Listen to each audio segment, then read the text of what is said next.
All right, so buckle up to this one because we're diving into the murky world of Rockstar Games modding and what happens when a simple support ticket turns into a full-blown ethical dilemma. This one's a doozy. We're talking about corporate double standards, the passionate but often overlooked work of modders, and the ever-important issue of game preservation. We've got our sources lined up, from that eyebrow-raising support interaction to some, shall we say, interesting moments in Rockstar's history. Oh yeah, we're digging into the archives for this one. Ready to get started? Let's do it. Let's go.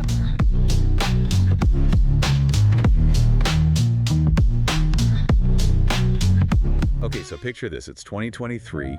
You're a gamer just trying to relive some childhood nostalgia with Bully Scholarship Edition on Steam. But, oh no, the game keeps crashing.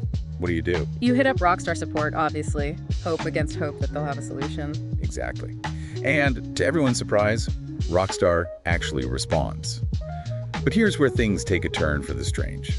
Because they don't just offer a typical tech support solution. Instead, they suggest something a little unorthodox. They actually recommend the player download and use a mod. A mod, and not just any mod, a silent patch. Right. You know, those unofficial fixes that fly under the radar, addressing bugs and glitches that the developers haven't gotten around to, or maybe even can't fix officially. And this might seem like a helpful, even friendly gesture on the surface. Except when you remember that modding Rockstar Games is basically stepping on a landmine, according to their terms of service. Big time.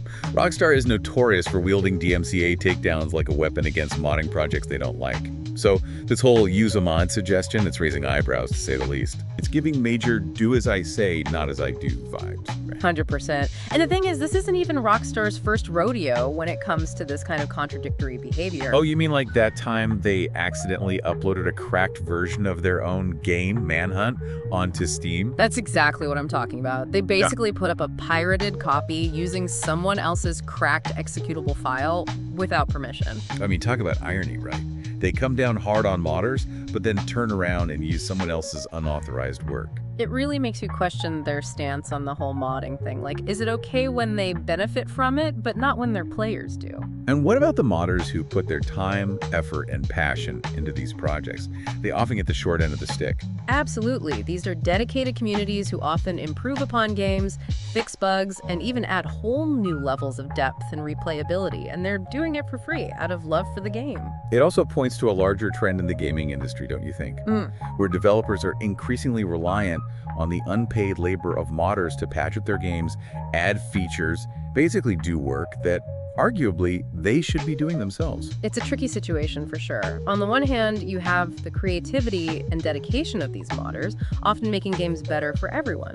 On the other hand, is it ethical to rely so heavily on free labor? And what about the long-term implications? Like what happens when those mods disappear or become incompatible with newer systems? That's where game preservation comes in. Without proper support, games can become unplayable over time.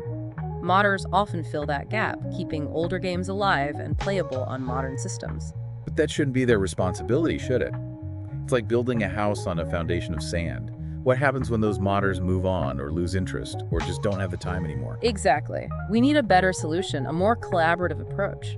Imagine if developers and modders could work together officially in a way that respects intellectual property, but also fosters creativity and benefits everyone involved. Right. Rockstar and other companies are understandably protective of their creations. But this bully situation, recommending a mod while simultaneously shutting down modding communities, just highlights the need for a more balanced approach. It's definitely a conversation that the gaming industry needs to have. And this bully incident, seemingly small on the surface, might be the catalyst for some much-needed change. One can hope. Because at the end of the day, games are meant to be played, right? And ensuring their longevity, their accessibility for future generations. Well, that requires a little more collaboration and a lot less do as I say, not as I do. Couldn't agree more. Food for thought next time you boot up your favorite game, right? Who's keeping that game alive, and how can we as players support their efforts? Definitely something to think about.